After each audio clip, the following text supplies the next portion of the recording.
Hello, আসসালামু আলাইকুম। আজকে এসএসসি কেমিস্ট্রির পঞ্চম অধ্যায় অর্থাৎ রাসায়নিক বন্ধনের চতুর্থ ভিডিও।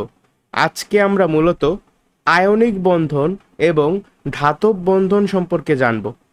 তো প্রথমেই আয়নিক বন্ধন। আচ্ছা, খেয়াল করে এই যে আমি কথাটা বলছি আয়নিক বন্ধন, এই আয়নিক কথাটা আসছে কোথা থেকে বলতে পারো? আমরা আয়ন সম্পর্কে জানছি আগে, সেই আয়ন থেকে আসছে আয়নিক। ঠিক আছে, আয়নের অ্যাডজেক্টিভ ফর্ম আয়নিক। তার মানে এই বন্ধনটা আয়নের মধ্যে হবে। ঠিক আছে, আমরা কিন্তু আগেও বলছি যে রাসায়নিক বন্ধন তিন প্রকারের হয়। কি কি?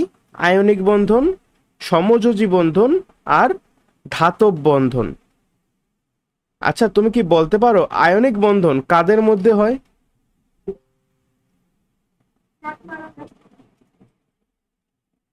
ধাতু আর অধাতু। অর্থাৎ আবার এখানে দেওয়া কি নাম কি আয়নিক, মানে আয়নের মধ্যে হবে দুইটা। ঠিক আছে, একটা ধাতুর আয়ন আর একটা অধাতুর আয়ন, এদের মধ্যে যে বন্ধনটা হবে সেইটাই আয়নিক বন্ধন। সংজ্ঞা বইতে আছে, তারপর আমি একবার লিখি, তোমরা এই সংজ্ঞাটা লিখতে পারো যে ক্যাটায়ন ও অ্যানায়নের মধ্যে যে বন্ধন সৃষ্টি হয় তাই আয়নিক বন্ধন। লিখে ফেলো, ক্যাটায়ন ও অ্যানায়নের মধ্যে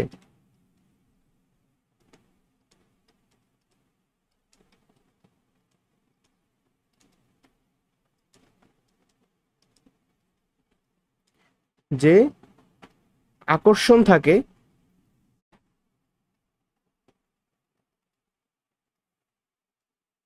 তাই আয়নিক বন্ধন। বা এর থেকে ভালো সংজ্ঞা বইতে দেওয়া আছে। ঠিক আছে, আচ্ছা বলো তো, যেই যৌগে আয়নিক বন্ধন থাকে সেই যৌগটার নাম কি?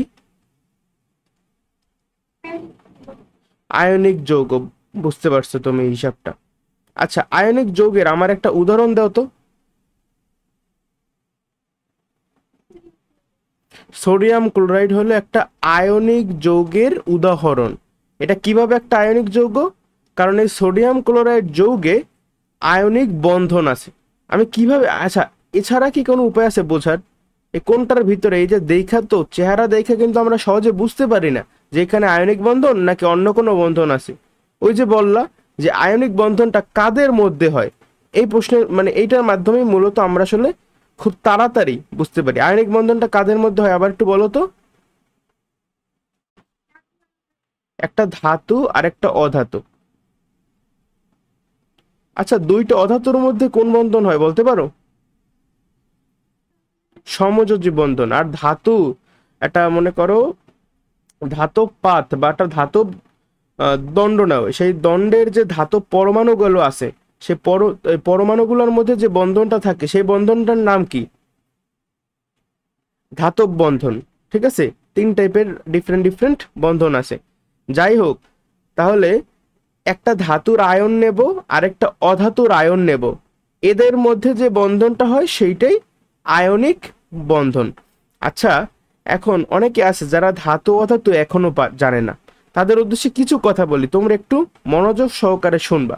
আমাদের যে পর্যায় সারণীটা ছিল, সেই পর্যায় সারণীর বাম দিকের যে মৌলগুলো ছিল সেগুলো হলো গিয়ে ধাতু, আর ডান দিকের যে মৌলগুলো ছিল সেগুলোর নাম কি? সেগুলোর নাম হইলো অধাতু।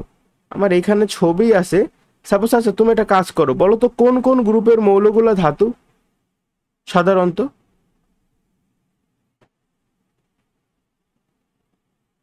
গ্রুপ নাম্বার 1, গ্রুপ নাম্বার 2 এরা কিন্তু সবাই ধাতু, মনে পড়ছে? গ্রুপ নাম্বার 13-ও কিছু আছে, আবার গ্রুপ 3 থেকে 12 ওগুলাও কিন্তু ধাতু। আর অধাতু কারা? অধাতু হইলো মনে করো, আচ্ছা এই একটা পর্যায় সারণী আছে, বাট এটা কমপ্লিট পর্যায় সারণী না, এটা মাঝখানের জাস্ট।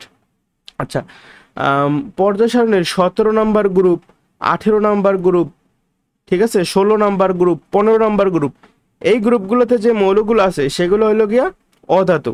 সাপোজ 1 নাম্বার গ্রুপে কে আছে?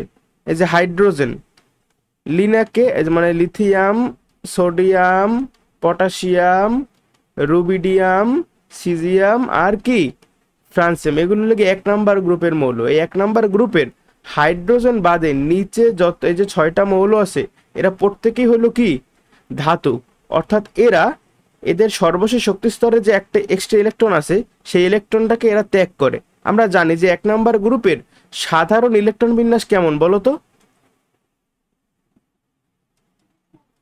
NS1। তারা সেই এই একটা ইলেকট্রনকে অপসারণ কইরা কি হয়, নিষ্ক্রিয় গ্যাসের মতো স্থিতিশীল ইলেকট্রন বিন্যাস অর্জন করে অথবা অষ্টক অর্জন করে। আচ্ছা, একটা কুইক কোশ্চেন, এই টাইপের কোশ্চেন কিন্তু এমসিকিউর জন্য খুবই ইম্পর্টেন্ট। যদি বলে যে সোডিয়াম তার সর্বশেষ শক্তি স্তরের একটি ইলেকট্রন ত্যাগ করে কোন নিষ্ক্রিয় গ্যাসের ইলেকট্রন বিন্যাস অর্জন করে, উত্তর কি হবে? বুঝলাম না, আবার বলো। ভেরি গুড, নিয়নের মতো ইলেকট্রন বিন্যাস অর্জন করে। আবার যদি প্রশ্ন করে যে ক্লোরিন তো একটা নরমাল মৌল, এই ক্লোরিন কত নম্বর গ্রুপের? 17 নম্বর গ্রুপের মৌল। 17 নম্বর গ্রুপের মৌলগুলোকে কি বলা হয়? হ্যালোজেন মৌল বলা হয়। ফ্লোরিন, ক্লোরিন, ব্রোমিন, আয়োডিন এরা সবাই হলো হ্যালোজেন। হ্যালোজেন শব্দটার অর্থ কি? লবণ উৎপাদনকারী। এগুলো কোথায় পাওয়া যায়? সামুদ্রিক লবণে। ঠিক আছে, এগুলো সব আমরা শিখছি 4র্থ অধ্যায়তে। সেখানে একটা জিনিস আমি পড়াইছিলাম যে গ্রুপগুলোর বিশেষ নাম মনে পড়ে? তো এই 17 নম্বর গ্রুপের এই মৌলগুলা কি ধাতু নাকি অধাতু? এরা অধাতু, কারণ এরা পর্যবেক্ষণের একেবারে ডান দিকের মৌল। তো এরা কি করে বলতো? অধাতুগুলা কিন্তু ইলেকট্রন ত্যাগ করবে না, ইলেকট্রন কি করবে? গ্রহণ করবে। বলতে পারো কয়টা ইলেকট্রন গ্রহণ করবে? কিভাবে বুঝতে পারলাম? কারণ এই যে মৌলগুলো আছে এদের সর্বশেষ শক্তি স্তর অথবা যোজ্যতা স্তরে অলরেডি 7টা ইলেকট্রন আছে। এই যে 17 নম্বর গ্রুপের যে মৌলগুলো এদের সাধারণ ইলেকট্রন বিন্যাস কি মনে আছে তোমার? NH2 তারপরে NP5। ঠিক আছে, এই হলো 17 নম্বর গ্রুপের সাধারণ ইলেকট্রন বিন্যাস। মানে এই 17 নম্বর গ্রুপের যত মৌল আছে তাদের সবার যোজ্যতা স্তরে কয়টা ইলেকট্রন থাকবে? 2টা আর 5টা, মানে মোট 7টা ইলেকট্রন থাকবে। তাইলে তাদের অষ্টক কিভাবে অর্জিত হইতে পারে? হয় তারা 7টা ইলেকট্রনকে ছাইড়ে দেবে, আর নাইলে জাস্ট একটা ইলেকট্রনকে গ্রহণ করবে। বলো তো কোনটা করা সহজ? একটা গ্রহণ করা সহজ। এই জন্যই 17 নম্বর গ্রুপের এই অধাতুগুলা একটা ইলেকট্রন গ্রহণ করবে। আচ্ছা, তাহলে বলো তো 16 নম্বর গ্রুপের যে মৌলগুলো আছে এই 16 নম্বর গ্রুপের স্পেশাল নাম কি?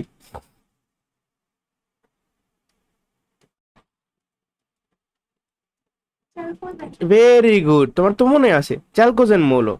এরা আকরিক উৎপাদনকারী। এখন এই যে অক্সিজেন, সালফার, বলো তো এরা অষ্টক যদি পূরণ করতে চায় তাহলে এরা কি ইলেকট্রন ত্যাগ করবে নাকি গ্রহণ করবে? গ্রহণ করবে, কারণ এরা অধাতু। কয়টা গ্রহণ করবে? 2টা। কিভাবে বুঝলাম? কারণ এদের যোজ্যতা স্তরে 6টা ইলেকট্রন আছে। জাস্ট আমি যদি 2টা গ্রহণ করি তাহলেই আমার অষ্টক পূরণ হয়ে যাবে। আর এদের কমন ইলেকট্রন বিন্যাস কি? NH2, NP4। এগুলো সব আমি আগেই শিখাইছি। তারপরেও অনেকের ওই ধাতু অধাতুতে সমস্যা থাকতে পারে, যারা ইউটিউবে ক্লাস দেখে তাদের উদ্দেশ্যে বলতে পারো এই জিনিসগুলো বলতেছি। আচ্ছা, তাহলে আমি বুঝতে পারলাম যে ধাতুর ইলেকট্রন ত্যাগ করে আর অধাতুগুলা ইলেকট্রন গ্রহণ করে। ধাতুগুলা 1টা, 2টা অথবা 3টে ইলেকট্রন ত্যাগ করতে পারে। সাপোজ 1 নম্বর গ্রুপের যে মৌলগুলা তারা 1টি ইলেকট্রন ত্যাগ করবে। আবার 2 নম্বর গ্রুপের যে মৌল তারা কয়টি ইলেকট্রন ত্যাগ করবে? তারা 2টি ইলেকট্রন ত্যাগ করবে, তাই না? সাপোজ 2 নম্বর গ্রুপের একটা মৌলের নাম কি? ম্যাগনেসিয়াম। এই ম্যাগনেসিয়াম কি করবে? ম্যাগনেসিয়াম তো একটা ধাতু, তাই না? ও কিন্তু 2টা ইলেকট্রন ত্যাগ করে ম্যাগনেসিয়াম 2+ আয়নে পরিণত হবে। আচ্ছা, আমি যদি তোমারে বলি যে ক্লোরিন যখন একটা ইলেকট্রন গ্রহণ করে তখন সে কোন মৌলের মতো ইলেকট্রন বিন্যাস অর্জন করে? আর্গনের মতো। এই কোশ্চেনগুলো কিন্তু এমসিকিউতে অনেক আসে, ঠিক আছে, এই জন্য আমি করাইলাম। আবার এই টাইপের প্রশ্ন যদি এখন আসে তোমরা পারবা কিনা, যে সাপোজ বললো আয়রন 3+, এই আয়নটার একটা স্পেশাল নাম আছে, আমি তোমাদের শিখাইছি, বলো তো নামটা কি?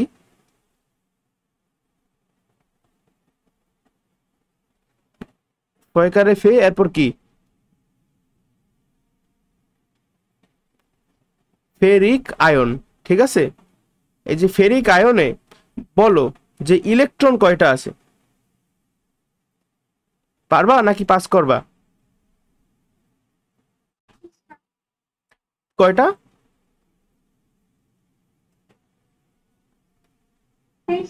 23টা। Very good. তুমি কিভাবে বুঝলা? কারণ নর্মাল অবস্থায় আয়রনে 26টি ইলেকট্রন ছিল, এখানে কি করছে আয়রন 3টি ইলেকট্রন ত্যাগ কইরা 3+ আয়নে পরিণত হয়েছে, তাহলে 3টি ইলেকট্রন ত্যাগ করলে তো 26 থেকে 3টা কমে যাবে, অর্থাৎ ইলেকট্রন থাকবে 23টা। যা পড়াইছে এগুলো সবই ওই লাগে পুরনো পড়া, জাস্ট একটু নতুন আঙ্গিকে বলছি। ঠিক আছে, এখন আমি তোমার একটা প্রশ্ন করি, ঠিক আছে, দেখি তুমি পারো কিনা। ধাতু অনেক সহজেই ইলেকট্রন ত্যাগ করতে পারে, এর ব্যাখ্যা কি?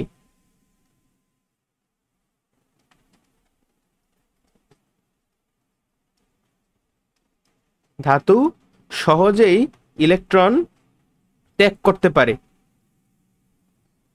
কিন্তু অধাতু পারে না, কারণ কি? মুখে মুখে আমাকে বলো।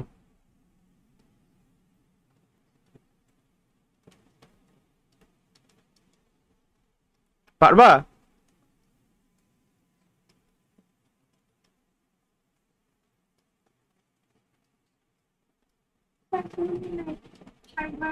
এই যে প্রশ্নটা আমার স্ক্রিনে লেখা আছে, তুমি জাস্ট এটা পড়ো। পড়তে তো পারো তাই না? যে ধাতু সহজেই ইলেকট্রন ত্যাগ করতে পারে কিন্তু অধাতু তা পারে না, কেন? ধাতু তো সহজেই কেন ইলেকট্রন ত্যাগ করতে পারে? এই কোশ্চেনটার এক শব্দে যদি আমি উত্তর দেই, তা হলো ধাতুর আয়নীকরণ শক্তির মান কম অধাতুর থেকে। একই পর্যায়ের ধাতুগুলার আয়নীকরণ শক্তির মান অধাতুদের থেকে কম। বাট এর আরো ডিটেলস ব্যাখ্যা আছে, আমি তোমার এগুলো সব পড়াইছি। ঠিক আছে, কিভাবে খেয়াল করো, একটা নির্দিষ্ট পর্যায়ের কথা আমরা যদি চিন্তা করি, মনে করো এই যে একটা আনুভূমিক পর্যায়, পর্যায় সারণীর, মনে করো 1 নম্বর গ্রুপ, 2 নম্বর, এভাবে করতে করতে করতে করতে মোট কয়টা গ্রুপ আছে পর্যায় সারণীতে? 18টা গ্রুপ আছে। তো এইভাবে কিন্তু সিরিয়াল বাই যাইতে থাকে। আমরা জানি যে একটি পর্যায়ের এইটা হলো কি বাম দিক আর এটা হলো ডান দিক। তুমি বাম দিক থেকে যত ডান দিকে যেতে থাকবা, বলো তো পরমাণুর আকারের পরিবর্তন কিভাবে হয়? ছোট হয় নাকি বড় হয়? ছোট হয়। কেন ছোট হয়? কারণ নিউক্লিয়াসে প্রোটনের সংখ্যা বাড়তে থাকে আর শক্তি স্তরে ইলেকট্রনের সংখ্যা বাড়তে থাকে, ফলে এই ধনাত্মক প্রোটন এবং ঋণাত্মক ইলেকট্রনের মধ্যে আকর্ষণ আরো বাড়তে থাকে। আকর্ষণ শক্তি বাড়ার কারণে কি হয়?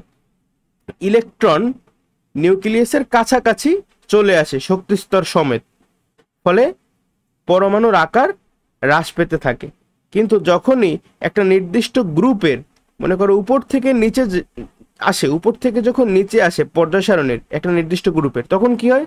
তখন একটা এক্সট্রা নতুন করে শক্তি স্তর যুক্ত হয়, ফলে সাইজ কিন্তু বড় হয়।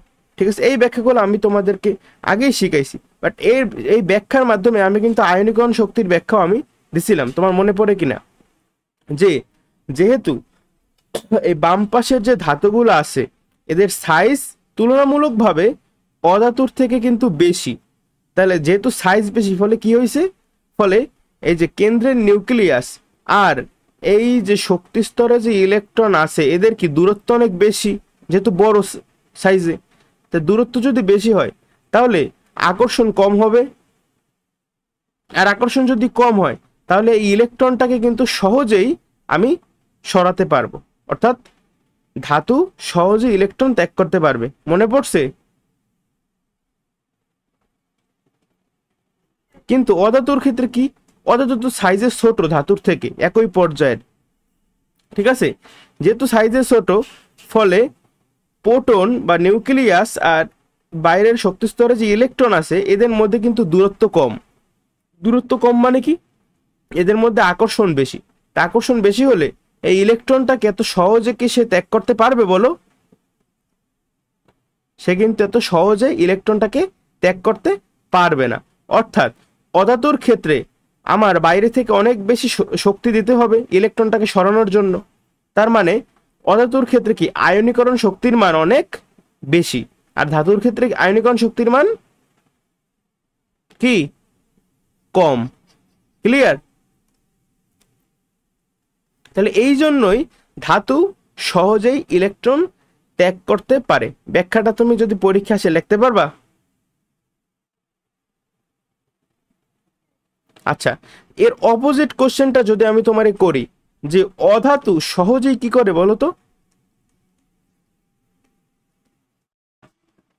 হ্যাঁ, এই তাহলে বলো তো এর কারণ কি?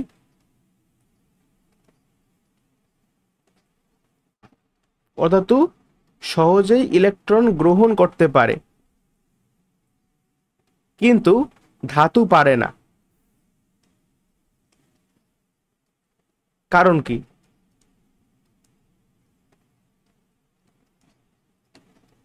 পারবা?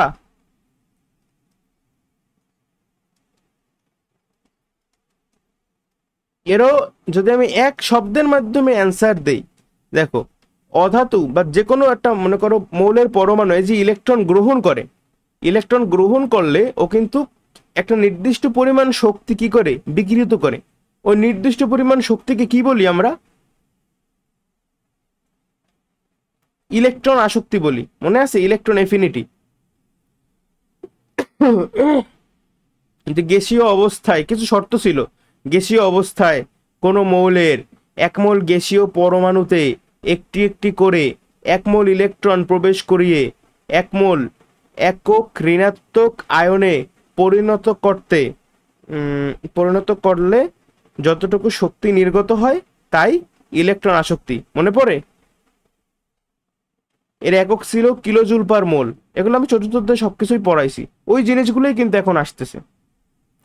তাহলে অধাতু সহজে ইলেকট্রন গ্রহণ করতে পারে, এর কারণ হইলো এদের ইলেকট্রনের প্রতি ভালোবাসা বেশি বা ইলেকট্রন আসক্তির মান বেশি। এই যে দেখো ইলেকট্রন এফিনিটি বা ইলেকট্রন আসক্তির মান বেশি।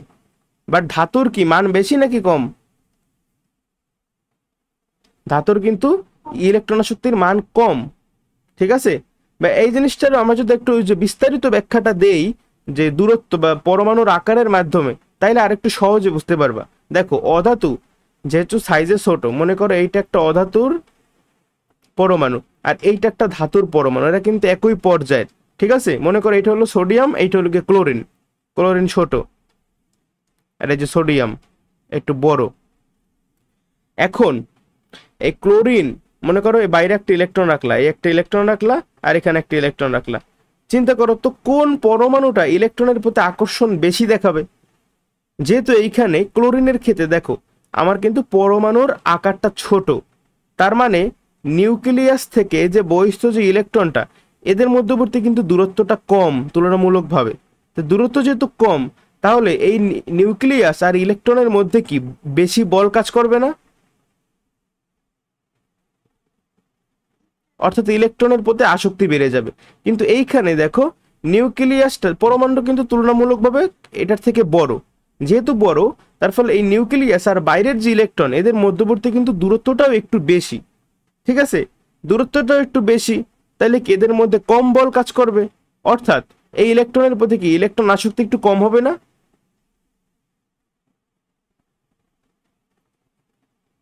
তাহলে আমি কিন্তু পরমাণুর আকারের মাধ্যমে প্রত্যেকটা জিনিস তোমার ব্যাখ্যা করলাম যে কিভাবে ক্লোরিনের ইলেকট্রন আসক্তির মান বেশি আর সোডিয়ামের ইলেকট্রন আসক্তির মান কম। এর ফলেই কি হয়, ধাতুগুলা সহজে ইলেকট্রন ত্যাগ করতে পারে আর অধাতুগুলা সহজে ইলেকট্রন গ্রহণ করতে পারে। এখন ধাতু এই যে ইলেকট্রন ত্যাগ করে কিসে পরিণত হয়? ক্যাটায়ন অথবা ধনাত্মক আধান বিশিষ্ট আয়ন। আর অধাতুগুলা এই যে ইলেকট্রন গ্রহণ করে কিসে পরিণত হয়? অ্যানায়ন। এখন এই ক্যাটায়ন হলো পজিটিভ চার্জ বিশিষ্ট। আর অ্যানায়ন হলো নেগেটিভ চার্জ বিশিষ্ট। আমরা কি জানি যে বিশ্ব জগতের বিপরীতধর্মী চার্জ পরস্পরকে কি করে? আকর্ষণ করবে। এখন কত বলে আকর্ষণ করে? আমরা কিন্তু ওই যে কুলম্বর যে বলের সূত্র আছে একটা, এফ সমান সমান কে হলো একটা ধ্রুবক, এর মান আছে, এখন আমি লিখবো না, Q1 Q2 divided by D square. এই Q1 মানে হলো কি, মনে করো এখানে একটা চার্জ আছে, এখানে একটা চার্জ আছে, এই দুইটা চার্জের মধ্যে কতখানি বল কাজ করে সেই সূত্র। ঠিক আছে, এইখানে মনে করো চার্জ হলো Q1 চার্জ, এখানে হলো কি Q2 চার্জ। ঠিক আছে, আর মধ্যবর্তী যে দূরত্ব সেইটাকে আমরা ডি দিয়ে প্রকাশ করি। হইতে পারে এটা 10 মিটার, হইতে পারে 7 মিটার, যা ইচ্ছা হইতে পারে। তাহলে আমার একটা সোজা সাপটা প্রশ্নের উত্তর দাও। সাপোজ এইখানে সোডিয়ামের একটা আয়ন আছে আর এখানে ম্যাগনেসিয়ামের একটা আয়ন আছে, বলো তো এই সোডিয়াম আয়ন আর ম্যাগনেসিয়াম আয়ন এরা পরস্পরকে কি করবে? এরা কি আকর্ষণ করবে বলো? এরা কিন্তু আকর্ষণ করবে না, কারণ এইটাও পজিটিভ, এইটাও পজিটিভ। আবার তুমি চিন্তা করো, এখানে একটা ক্লোরাইড আয়ন আছে, আবার এখানে একটা অক্সাইড আয়ন আছে, এরা কি পরস্পরকে আকর্ষণ করবে? না স্যার। কিন্তু তুমি যদি এখন চিন্তা করো, এই সোডিয়াম আয়ন আর ক্লোরাইড আয়নের এরা কি পরস্পরকে আকর্ষণ করবে? হ্যাঁ, আকর্ষণ করবে। এরা যখন আকর্ষণ করে তখন কোন যৌগ তৈরি করে বলতে পারবা?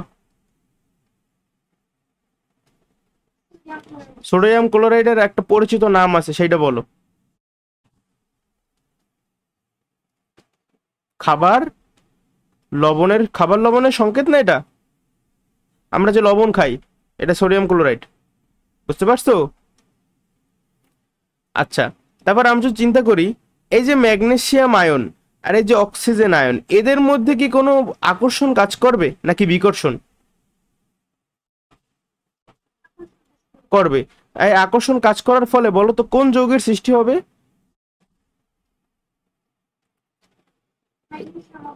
ভেরি গুড, ম্যাগনেসিয়াম অক্সাইডের সৃষ্টি হবে। তাইলে খেয়াল করো, এই যে সোডিয়াম আয়ন, এই ম্যাগনেসিয়াম আয়ন, এরা দুইটা ক্যাটায়ন, তাই না? এই ক্যাটায়ন ধাতুর ক্যাটায়ন। আর এই যে ক্লোরাইড আর অক্সাইড, এই দুইটা কিন্তু অ্যানায়ন। এই অ্যানায়ন দুইটা কি অধাতুর অ্যানায়ন না? তো এই ক্যাটায়ন আর অ্যানায়ন কাছাকাছি এসে আকর্ষণের মাধ্যমে যে বন্ধনটা সৃষ্টি করলো, এই বন্ধনটার আমরা কি নাম দেব? আয়নিক বন্ধন বা আয়নিক বন্ড। আর এই যৌগটা যেহেতু এই যৌগে আয়নিক বন্ধন উপস্থিত, তাহলে এই যৌগটাকে আমরা কি বলবো? এই দুইটা যৌগকে আয়নিক যৌগ। তাহলে এটা লিখে ফেলাও খাতায়, যে যৌগে আয়নিক বন্ধন উপস্থিত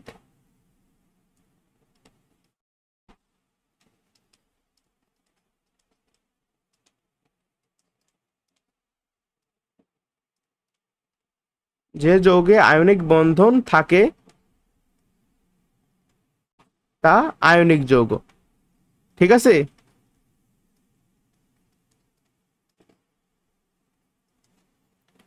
আচ্ছা, এখন এখানে বইয়ে আরো অনেক সুন্দর সুন্দর কিছু কথা আছে, যদি আমি তোমারে বলি, সাপোজ এই প্রসেসটাকে একটু ডিপলি অ্যানালাইজ করি আমরা। আমি তোমার দেখাইলাম একটা যৌগ MgCl2। এই বলো তো এই যৌগের বা এই যে সংকেতটা দেখে তুমি কি বুঝতেছো? এই যৌগের একটা অণুতে কি কি থাকে? এই যৌগের একটা অণুতে একটা ম্যাগনেসিয়াম পরমাণু থাকবে, আর কি থাকবে? আর থাকবে দুইটা ক্লোরিন পরমাণু। ঠিক আছে, এখন এই যৌগটা অ্যাকচুয়ালি সৃষ্টি কিভাবে হয় সেটা আমার জানার বিষয়। আমি যখন দেখলাম যে এই যে ম্যাগনেসিয়ামটা, এই ম্যাগনেসিয়ামটা কি একটা ধাতু নাকি অধাতু? যেহেতু 2 নম্বর গ্রুপের, তাইলে এটা একটা অবশ্যই ধাতু। আর এই যে ক্লোরিন, এই ক্লোরিনটা কি ধাতু নাকি অধাতু? যেহেতু 17 নম্বর গ্রুপের ফোর্থ, সো এটা একটা কি অধাতু। তাহলে আমি এই যৌগের সংকেতটা দেখে কি বুঝতে পারবো যে যেহেতু এটা একটা ধাতু আর এটা একটা অধাতু, তাহলে এটা কেমন যৌগ?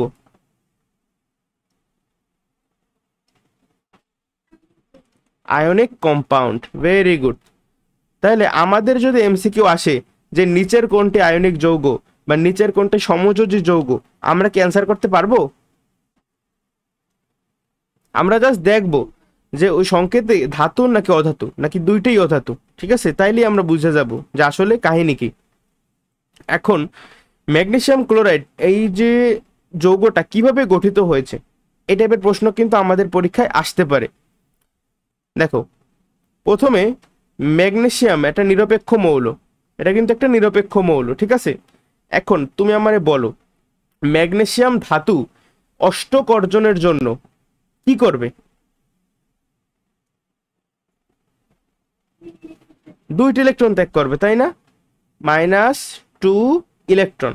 এখন দুইটি ইলেকট্রন ত্যাগ করলে কিসে পরিণত হবে? ম্যাগনেসিয়াম 2+ আয়নে পরিণত হবে।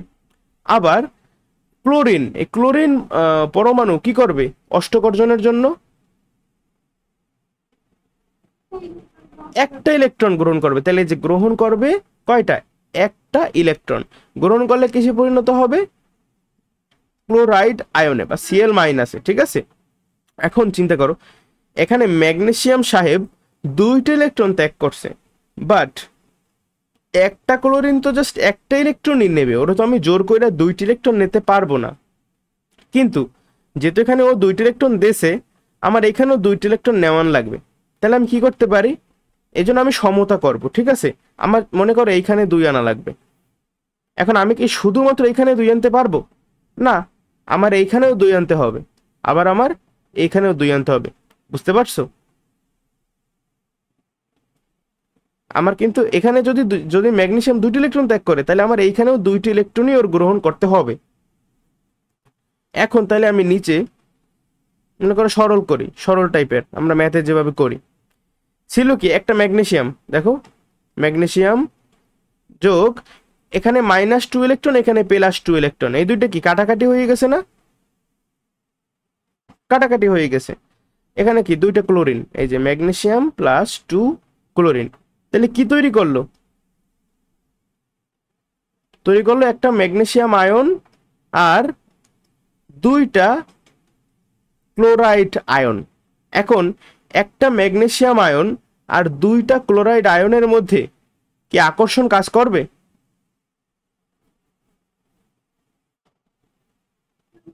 অবশ্যই করবে, কারণ একটা পজিটিভ আর একটা নেগেটিভ। তাইলে এই যে ম্যাগনেসিয়াম 2+ আয়ন আর এই যে Cl- বা ক্লোরাইড আয়ন, এদের মধ্যে আকর্ষণের কারণে যে বন্ধনটা সৃষ্টি হবে সেটা কেমন বন্ধন? আয়নিক বন্ধন। তাহলে আমাদের যদি পরীক্ষায় আসে যেটা এই যে আয়নিক যৌগটা কিভাবে গঠিত হয়েছে, আমরা সিম্পলি এইভাবে হিসাবটা কইরা দেখাবো। আর এছাড়াও আরেকটা জিনিস করতে পারো, মনে করো বুঝোই তো কিভাবে একটু বড় লেখা যায়, সব ব্যাখ্যা করবা।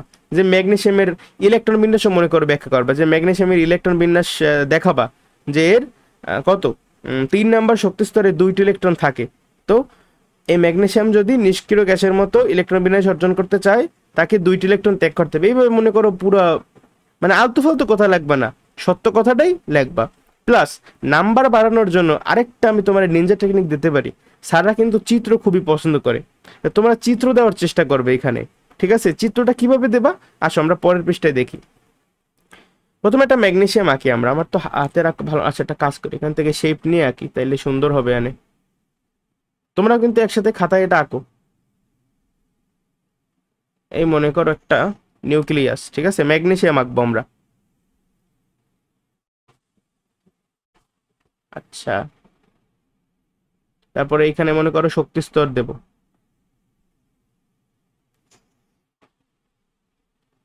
ও একটু সমস্যা তো হয়ে গেল, শক্তি স্তর তো আচ্ছা না বোঝা তো যাইতেছে। এই মনে করো একটা শক্তি স্তর, তারপরে ম্যাগনেসিয়ামে কয়টা শক্তি স্তর বলো তো?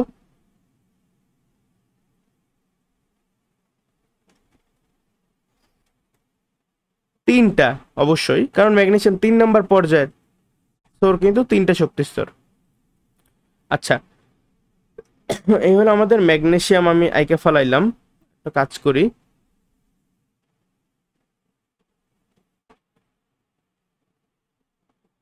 খেয়াল করো ভালোভাবে, ঠিক আছে? তোমরা কিন্তু এইভাবেই পরীক্ষায় চিত্রগুলো আঁকবা।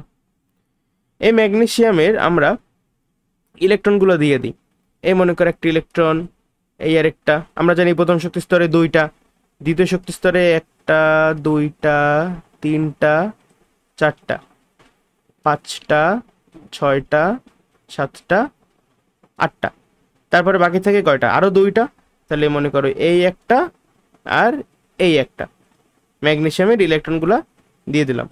এখন এটা কি উপরে আঁকছি কি আমি? ম্যাগনেসিয়ামের ছবি, তাই তো? আর নিচে আঁকছি কি? না, আচ্ছা এখনো তো আমার আঁকা হয় না আর কি, এখন প্রশ্নটা করা যৌক্তিক না। এই মনে করো ম্যাগনেসিয়াম। এখন এই ম্যাগনেসিয়াম কি করবে? এখানে যে দুইটি ইলেকট্রন আমরা দেখতে পাইতেছি না, সেই দুইটি ইলেকট্রনকে ত্যাগ করবে। আচ্ছা, দুইটি ইলেকট্রন ত্যাগ করবে কাকে? সাপোজ এখানে যৌগটা কি? ম্যাগনেসিয়াম ক্লোরাইড তৈরি করব, মানে ক্লোরিন, ওই অন্য পাশে আছে ক্লোরিন। আচ্ছা, একটা কাজ করি, আমরা ক্লোরিনও একসাথে দিয়ে দিই।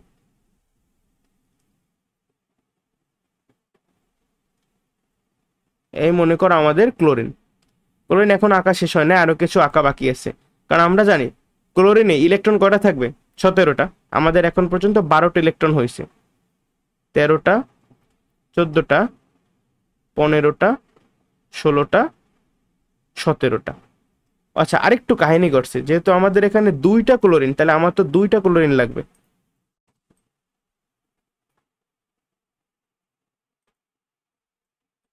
এই যে আরেকটা ক্লোরিন নিয়ে নিলাম।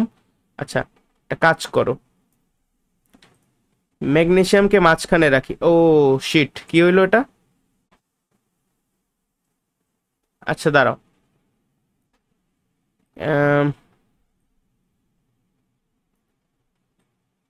এই যে মনে করো ম্যাগনেসিয়ামটা মাঝখানে থাকুক, মানে জাস্ট দেখার সৌন্দর্যের জন্য, ঠিক আছে? আর এছাড়া কিছু না। এখন যা হচ্ছে এগুলো সব জাস্ট টেকনিক্যাল জিনিসপাতি, এখানে শেখার কিছু নাই। তোমরা লাগলে একটু সামনে যাইতে পারো। যে পুরোপুরি এটা ম্যাগনেসিয়াম আর দুই পাশে ক্লোরিন, ঠিক আছে? বলো তো এখন কি হবে? এই যে ম্যাগনেসিয়ামটা, সে তার যে দুইটা ইলেকট্রন আছে 3 নাম্বার শক্তি স্তরের, সেই দুইটা ইলেকট্রনকে ত্যাগ করবে। ত্যাগ মনে করো সাপোজ এই যে ম্যাগনেসিয়াম, ঠিক আছে? আর এই পাশে ছিল কি? এটাও ক্লোরিন, এইটাও ক্লোরিন। এখন এই যে ইলেকট্রনটা আমরা দেখতে পাইতেছি, এই ইলেকট্রনটাকে ত্যাগ করলো। এই ইলেকট্রনটাকে ত্যাগ করলো কোথায়? আচ্ছা, এই আঁকাটা মনে করো এইখানে একটা দেই। ওই সরি সরি, একটু ওয়েট, হ্যাঁ।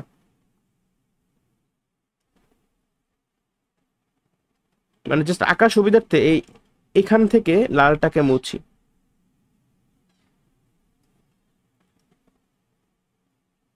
আচ্ছা, এবার লক্ষ্য করো, আমাদের এই যে ইলেকট্রনটা আছে না ম্যাগনেসিয়ামের সর্বশেষ শক্তি স্তরের, এই ইলেকট্রনটাকে মনে করো আমি এইখানে ট্রান্সফার করব, ঠিক আছে? যদি ওইখানে ট্রান্সফার করি, এই ইলেকট্রনটাকে অন্য পাশে এখানে ট্রান্সফার করব, ঠিক আছে? আবার এই যে তৃতীয় শক্তি স্তরের এখানে আরেকটি ইলেকট্রন আছে না, এই ইলেকট্রনটাকে আমরা ট্রান্সফার করব কোথায়? অন্য পাশের যে ক্লোরিনটা, সেইখানে। তাহলে দিয়ে দিই, এই যে ও চলে আসবে এইখানে। তাহলে চিত্রটা দেখতে কিরকম হবে বলো? আমরা জাস্ট এই অনুসারে এখন একটা চিত্র আঁকবো, ঠিক আছে? এই পুরো জিনিসটারে আসলে কপি কইরা দিই, তাহলে সুবিধা হবে।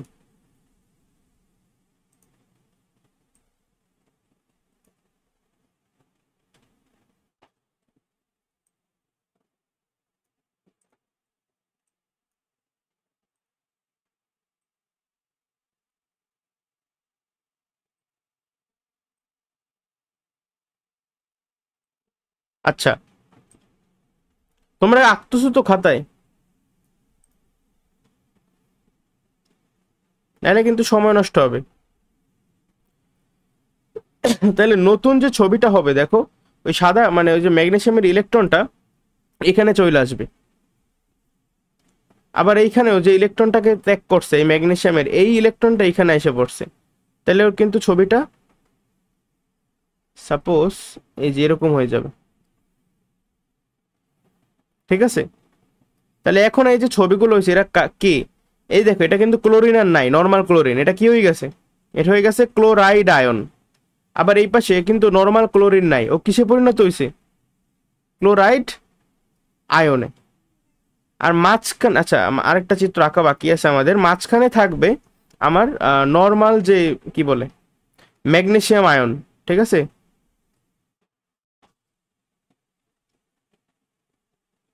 এখন বলো তো এই ম্যাগনেসিয়ামের যে আয়ন, এইখানে কয়টা ইলেকট্রন থাকবে? 10টা। আর এখানে শক্তিস্তর কয়টা থাকবে?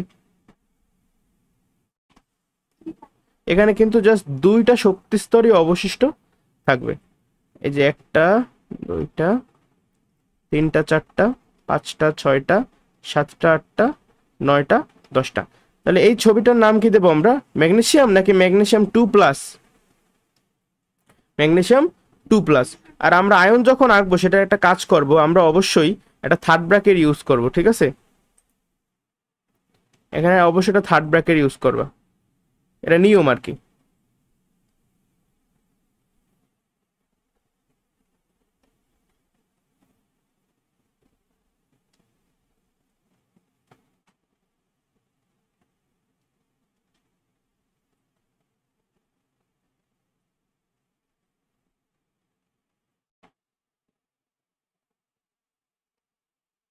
দেখো তো চিত্রটা কেমন হয়েছে ওভারঅল সব মিলাইয়া?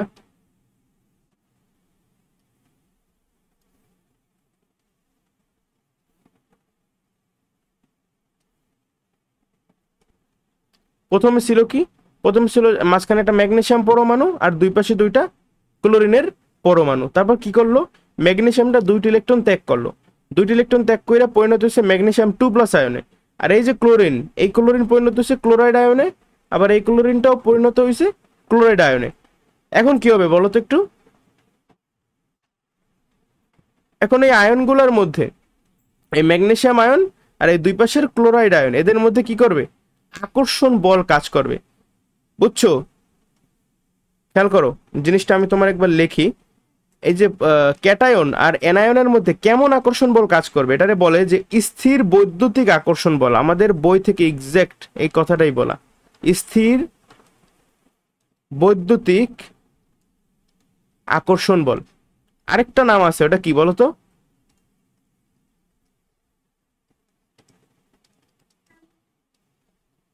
হ্যাঁ, আয়নিক বন্ধন তো ঠিকই আছে। স্থির বৈদ্যুতিক আকর্ষণ বলের জন্য যে বন্ধনটা সৃষ্টি হয় সেটা হলো গিয়ে আয়নিক বন্ধন। স্থির বৈদ্যুতিক আকর্ষণ বলের আরেকটা নাম হলো, মানে ইংলিশ কি, ইংলিশ হলো গিয়া ইলেকট্রোস্ট্যাটিক ফোর্স। ইলেকট্রোস্ট্যাটিক এটাই তো বলে, অথবা স্ট্যাটিক ইলেকট্রোমোটিভ ফোর্সও মেবি বলে, আমি শিওর না, তোমরা এটা বই থেকেই দেখবা ডিরেক্ট। স্ট্যাটিক, স্ট্যাটিক মানে স্থির, স্ট্যাটিক ইলেকট্রোমোটিভ ফোর্স।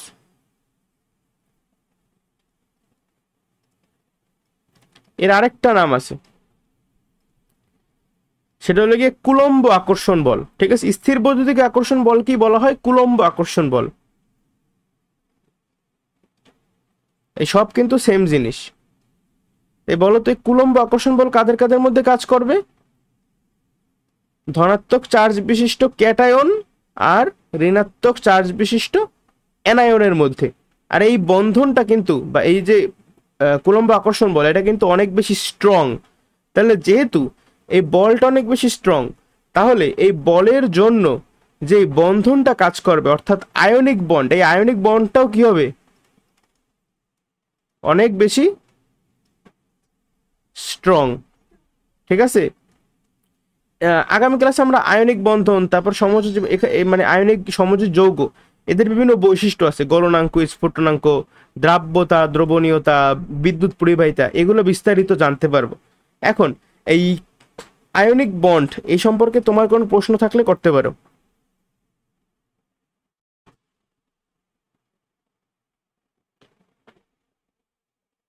এখন যদি প্রশ্ন আসে যে ম্যাগনেসিয়াম অক্সাইড কিভাবে গঠিত হয়, অথবা এই যে একটু আগে যেটা আমি দেখাইলাম ম্যাগনেসিয়াম ক্লোরাইড অথবা সোডিয়াম ক্লোরাইড, এই টাইপের প্রশ্ন যদি আসে, তুমি কি লিখতে পারবা যে এই যৌগগুলো কিভাবে গঠিত হয়? আমি আরেকবার বলে দিই কি করবা। প্রথমেই ব্যাখ্যা করবা যে এটা একটা কেমন বন্ধন কাজ করতেছে, কিভাবে তুমি বুঝছো কোনটা ধাতু কোনটা অধাতু। তারপরে প্রত্যেকটার ইলেকট্রন বিন্যাস আলাদা আলাদা দেখাবা। তারপরে ব্যাখ্যা করবা যে অষ্টক অর্জনের জন্য কোন মৌলের কি করতে হবে। ঠিক আছে, এই লাইনগুলো স্যাররা খুব বেশি পছন্দ করে। আর অবশ্যই সব ব্যাখ্যা ট্যাখ্যা দেওয়ার পরে এই চিত্রটা আঁকবা, এভাবে চিত্র আঁকবা, এইভাবেই আঁকবা। ঠিক আছে, এইভাবে চিত্র আঁকার পরে তারপরে আবার বাংলায় বলবা যে ক্যাটায়ন আর অ্যানায়নের মধ্যে যে বলটা কাজ করে, এটা মানে খুবই শক্তিশালী স্থির বৈদ্যুতিক আকর্ষণ বল কাজ করে। এই হাবিজাবি কথাবার্তা মানে বইতে খুব ভালোভাবে দেওয়া আছে, ওই একদম ওইখান থেকেই লেখার চেষ্টা করবা। আর বাসায় অবশ্যই কমপক্ষে একটা এরকম প্রশ্ন নিজে লেখবা। যদি কমপ্লিটলি জাস্ট পইরা তুমি পরীক্ষার হলে যাও, তাহলে কিন্তু তুমি প্রপারলি ডেলিভারি করতে পারবা না। আচ্ছা, তাহলে আশা করি এই আয়নিক বন্ড থেকে তোমার আর কোনো প্রশ্ন নাই। আমাদের আজকে নেক্সট টপিক হলো ধাতব বন্ধন। ধাতব বন্ধনের ইংলিশ কি বলো তো? ধাতুর ইংলিশ আগে বলো। ধাতুর ইংলিশ মেটাল, তাহলে ধাতবের ইংলিশ কি? মেটালিক। ঠিক আছে, আর বন্ডের ইংলিশ বন্ড, তাহলে মেটালিক বন্ড। এখন মেটালিক বন্ডের সংজ্ঞা কি বা ধাতব বন্ধনের সংজ্ঞা কি আমি তোমার কিন্তু অলরেডি বলছি। বলবা যে ধাতব দণ্ডে, ধাতব দণ্ডে পরমাণু সমূহের, কেমন পরমাণু? ওই ধাতুরই তো পরমাণু। ধাতব দণ্ডে অবস্থানরত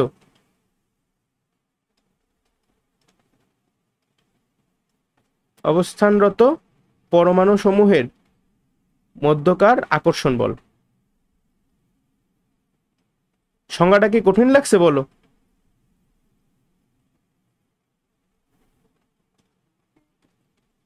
পরমাণু সমূহের মধ্যবর্তী আকর্ষণ বলই ধাতব বন্ধন।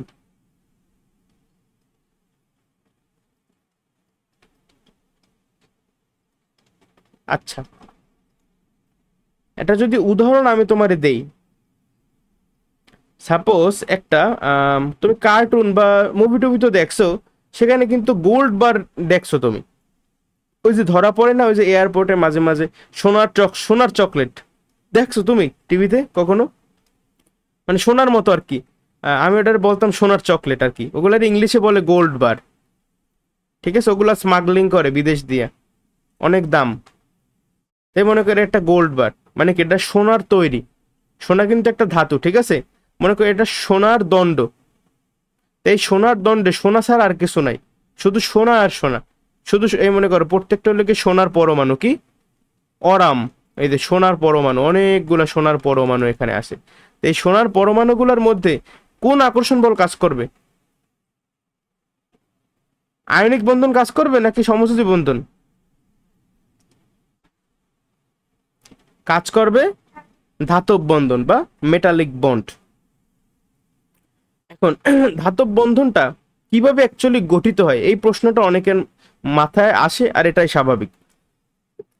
দেখো, একটু আগে বলছি ধাতুগুলো কি করে, ইলেকট্রন কিন্তু গ্রহণ করে না। ধাতুর যেহেতু আয়নিকন শক্তির মান কি অনেক কম, এরা সহজে ইলেকট্রন ত্যাগ করতে পারে, ফলে ধাতুরা ইলেকট্রন ত্যাগ করে সাধারণত। সাপোজ এটা নর্মাল ধাতু, মনে করে যে ধাতব খণ্ডে বা যে একটা ধাতুর যে মানে দিলাম আমি, এই ধাতুগুলো কি করবে? ইলেকট্রন ত্যাগ করবে। এখন ইলেকট্রন কিভাবে হয় চিত্রটা, সাপোজ এরকম, এই মনে করো সোনা, ঠিক আছে? এই সে সোনা, সোনা যদি ইলেকট্রন ত্যাগ করে দেয়, তাহলে ও নিজে কি ধনাত্মক আয়নে পরিণত হবে না?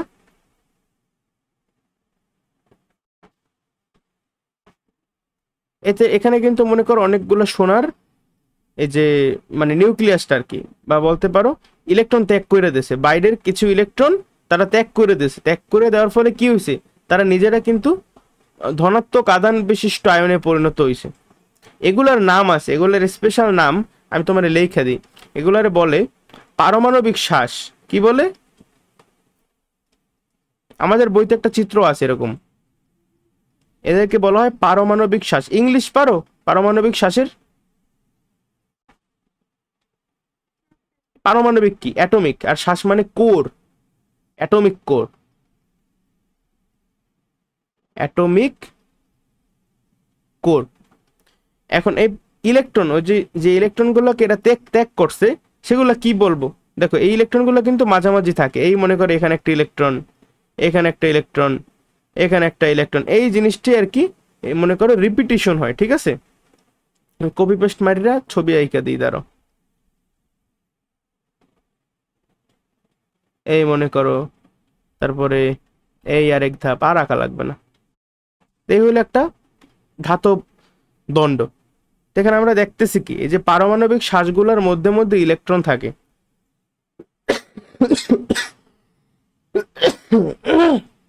ঠিক আছে, যে ইলেকট্রনগুলোকে ত্যাগ করছে সেই ইলেকট্রনগুলোর নাম কি বলতে পারো? এদেরও কিন্তু স্পেশাল নাম আছে। এরা কি মুক্ত ভাবে থাকে না, এরা কিন্তু কোনো নির্দিষ্ট একটা পরমাণুর আর নাই। অনেকটা সন্ন্যাসীদের মতো, এরা বলে আমার উপর আর তোমার অধিকার নাই। ঠিক আছে, আমি এখন জনগণের সম্পত্তিতে পরিণত হয়েছি। এখন এই যে ইলেকট্রনটা বলে, মনে করো এই যে পারমাণবিক শ্বাসটা আছে, এরে বলে আমি কিন্তু এখন আর তোমার নাই, আমি এখন সবার। তোমাদের বইতে একটা চমৎকার লাইন আছে যে একটা স্ফটিকের মতো গঠন হয়, ত্রিমাত্রিক ভাবে বিন্যস্ত থাকে। ঠিক আছে, আর এই ইলেকট্রনগুলোকে বলা হয় মুক্ত ইলেকট্রন। মুক্ত ইলেকট্রন যেহেতু মুক্ত অবস্থায় আছে এরা, অথবা আরেকটা নাম আছে মুক্ত ইলেকট্রনও বলে, অথবা বলে এরা কিন্তু কোনো জায়গায় ফিক্সড না, এরা কিন্তু চলাচল করতেছে। ইলেকট্রনগুলো এমন মনে হয় যে ইলেকট্রনের সাগরে পারমাণবিক শ্বাসগুলা মানে নাড়াচাড়া করতেছে, মুভমেন্ট করতেছে। ঠিক আছে, এই জন্য এই মুক্ত ইলেকট্রনের আরেকটা নাম হলো সঞ্চরণশীল ইলেকট্রন। ঠিক আছে, সঞ্চরণশীল ইলেকট্রন। এবারটা ইংলিশও আছে, একটু কঠিন কঠিন মনে হইতে পারে। এদের কি কোনো লোকেশন আছে বলো? এদের কি কিন্তু কোনো লোকেশন নাই, এরা কিন্তু মুভ করতেছে জাস্ট। তাহলে ইংলিশটা কি হবে? ইংলিশটা হলো ডিলোকালাইজড। Delocalised electron. এগুলো আমি কিন্তু বানাই কিছুই বলতেছি না, সব তোমার বইয়ের কথা। বইতে অনেক সুন্দরভাবে এগুলো ব্যাখ্যা করা আছে।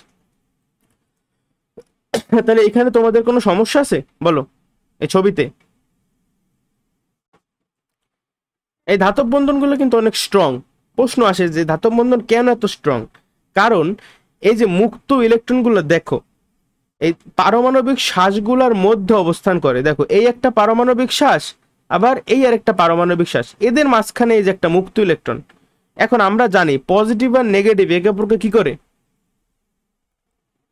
একে অপরকে আকর্ষণ করে। তাহলে এই যে মুক্ত ইলেকট্রনটা তুমি দেখতেছো, এই মুক্ত ইলেকট্রনটাকে কিন্তু এই পারমাণবিক শ্বাসও আকর্ষণ করতেছে, আবার এই পারমাণবিক শ্বাসও আকর্ষণ করতেছে। এইভাবে কিন্তু প্রত্যেকটা মুক্ত ইলেকট্রনকেই তার আশেপাশের সন্নিহিত যে পারমাণবিক শ্বাসগুলো দুইটা আছে, এরা কি আকর্ষণ করতেছে। এর ফলেই কিন্তু ধাতব বন্ধনটা স্ট্রং। বুঝতে পারছো? আচ্ছা ঠিক আছে, এখন আমাদের নেক্সট কোশ্চেনটা আরো বেশি ইম্পর্টেন্ট অনুধাবনের জন্য স্পেশালি। কোশ্চেনটা হলো যে এদের তাপ ও বিদ্যুৎ পরিবাহিতা কি? তাপ ও বিদ্যুৎ পরিবাহিতা। যে যে ধাতু, কিভাবে আমরা কিন্তু পড়ছি ছোটবেলায় যে ধাতু এরা হলো গিয়ে তাপ ও বিদ্যুতের সুপরিবাহী, পড়ছি না?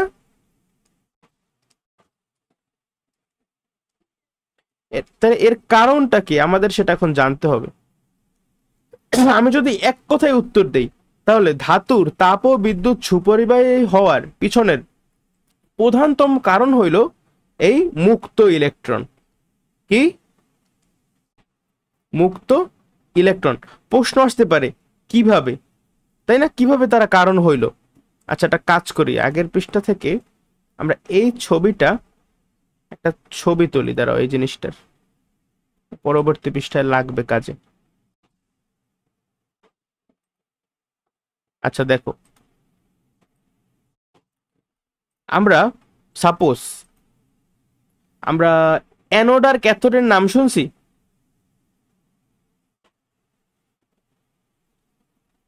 শুনে থাকলে বলো, নাইলেও বলো, আর কি আমি বুঝাবো আর কি। অ্যানোড ক্যাথোডের নাম শুনছো কখনো? আচ্ছা অ্যানোড কি বলো তো?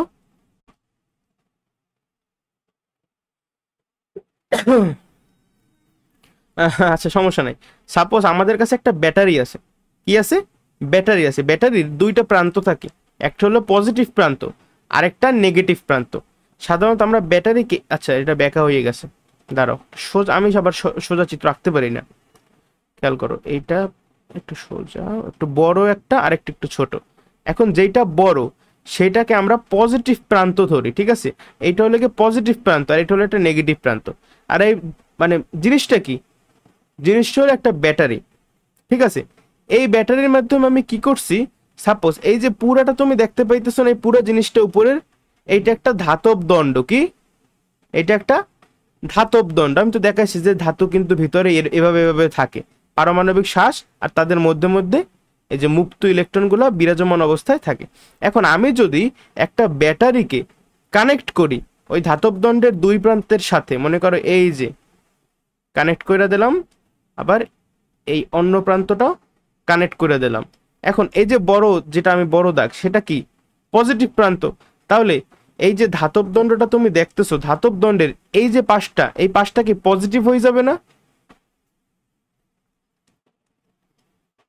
আবার এই ব্যাটারির ঋণাত্মক প্রান্তের সাথে যে তারটা আমি সংযুক্ত করছি, ধাতব দণ্ডের এই পাশটা কি নেগেটিভ হয়ে যাবে না?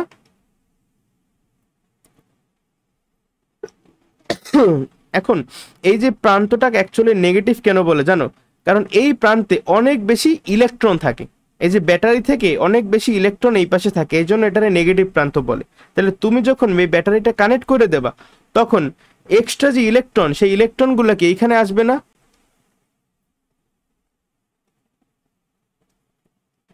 এখন বলো তো, ইলেকট্রন ইলেকট্রন কি কি করবে, আকর্ষণ করবে নাকি বিকর্ষণ করবে?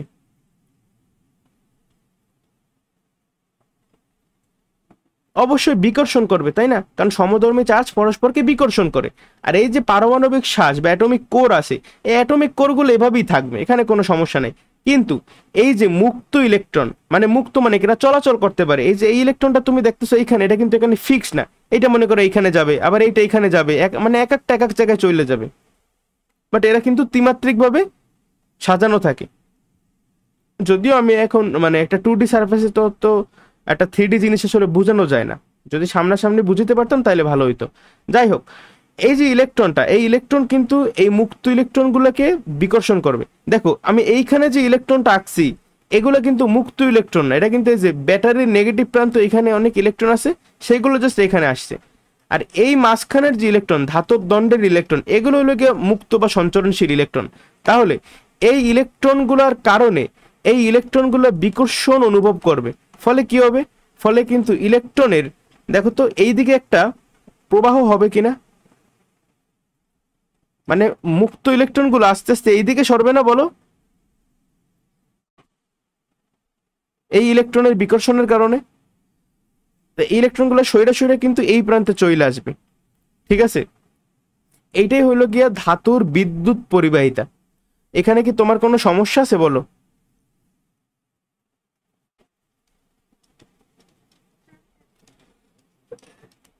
আমরা জানি যে, আচ্ছা না, আমরা জানি না, ওই জিনিসটা এখন আমি তোমার শিখাই নেই। ধাতুর বিদ্যুৎ পরিবাহিতা,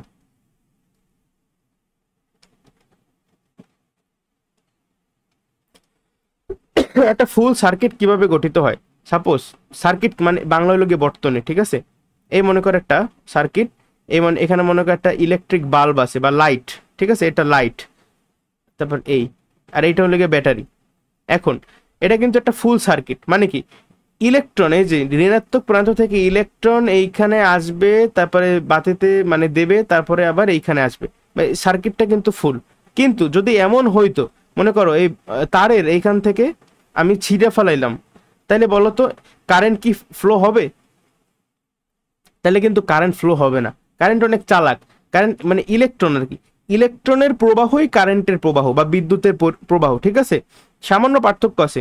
ধরা হয় যে ইলেকট্রন নেগেটিভ থেকে পজিটিভের দিকে আসে। সাপোজ এই যে দেখো, ইলেকট্রন কিন্তু এইখান থেকে এইখানে, তারপরে এইখানে, তারপরে এইখানে আসছে। আর ইলেকট্রন ঠিক যেই পথে গেছে, কারেন্ট যাবে তার উল্টা পথে। অর্থাৎ ইলেকট্রন যেহেতু এইখান থেকে এইখানে আসছে, তাহলে কারেন্ট যাবে কিভাবে? কারেন্ট এইখান থেকে এইভাবে আসবে, বুঝতে পারছো? এটা কিন্তু একটা বেসিক কথা। এখন আমার এখানে যদি ধাতুর মানে ধাতু না থাকতো মাঝখানে, তাইলে কিন্তু এই ঘটনাটা কখনো ঘটতো না। তুমি মনে করো এখানে মনে করো একটা অধাতু আছে, ঠিক আছে? সেই অধাতুতে কিন্তু এই মুক্ত ইলেকট্রন নাই, সেখানে পারমাণবিক শ্বাসও নাই, মুক্ত ইলেকট্রনও নাই। ফলে কি হয়, অধাতুর ক্ষেত্রে তুমি যখন ব্যাটারি দিয়ে কানেক্ট করো তখন ইলেকট্রনটা এই পর্যন্ত ঠিকই আসে, কিন্তু যেহেতু মুক্ত ইলেকট্রনই নাই, তার ফলে বিকর্ষণের ফলে এইখানে কিন্তু আসে না, অর্থাৎ এই সার্কিটটা কিন্তু ফুল হয় না। মানে অনেকটা এমন যে ইলেকট্রনটা এই পর্যন্ত আসছে, দেখো এই পর্যন্ত আসছে না, এই দেখো ইলেকট্রনটা এই পর্যন্ত আসছিল এই যে তারের মাধ্যমে, এখানেও ইলেকট্রনটা এই পর্যন্ত আসছে, কিন্তু এইখানে কিন্তু আর আসতে পারতেছে না, কারণ এই জায়গাটা কিন্তু ফাঁকা। এভাবেই যদি এখানে যদি একটা অধাতু থাকতো তাহলে কিন্তু এই জিনিসটা ফাঁকা থাকতো, তাহলে কি এই বিদ্যুৎ পরিবহন করতো বলো?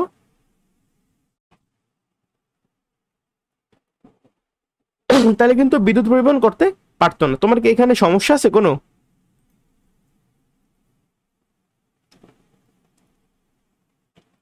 আরেকটা হলো তাপ পরিবাহিতা, মানে তাপ কিভাবে পরিবহন করে ধাতু, অত কিন্তু করে না ধাতু।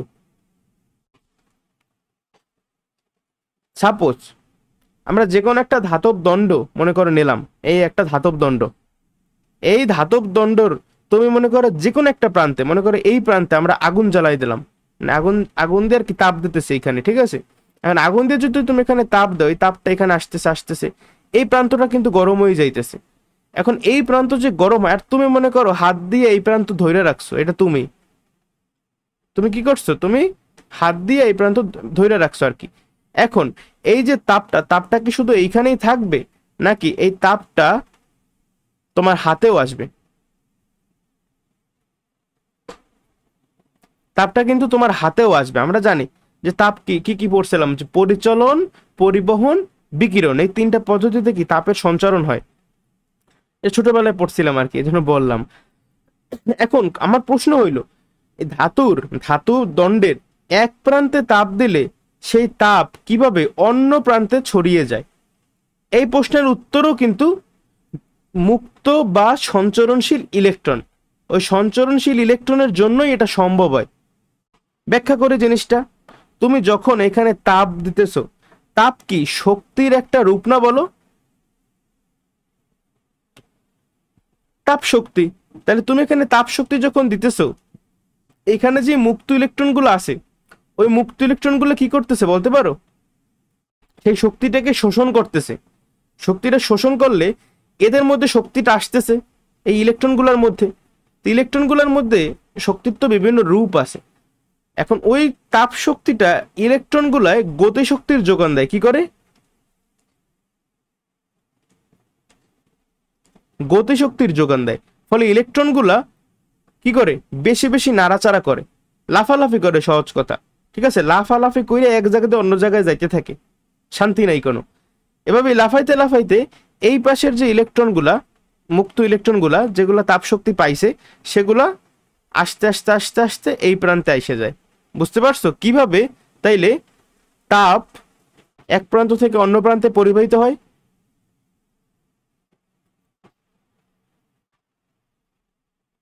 তো এইটাই ছিল ধাতুর তাপ পরিবাহিতা। তাহলে আজকে আমি যদি দেখাই যে আমরা মোট কি কি শিখলাম আসলে।